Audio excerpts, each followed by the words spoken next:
एकूणच युद्धजन्य परिस्थितीमुळे सध्या सिलेंडरचा मोठा तुटवडा निर्माण झालाय। त्यामुळे अनेक हॉटेल रेस्टॉरंट्स व्यवसाय बंद होण्याच्या मार्गावर आहेत। मुंबईतील दादर परिसरामधील प्रसिद्ध असा कीर्ती वडापाव देखील बंद आहे। हा वडापाव खाण्यासाठी मुंबई परिसरातील वडापाव प्रेमींची मोठी गर्दी होत असते। मात्र सिलेंडरच्या तुटवड्यामुळे या स्टॉल बाहेर शुकशुकाट पाहायला मिळतोय।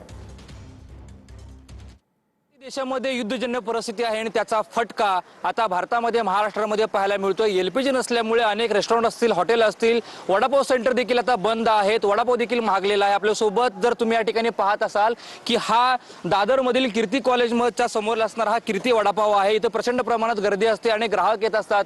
मात्र सिलेंडर नसल्या कारणाने हा वडापाव जो आहे तो हे वडापावचं दुकान जे आहे ते पूर्णपणे बंद आहे।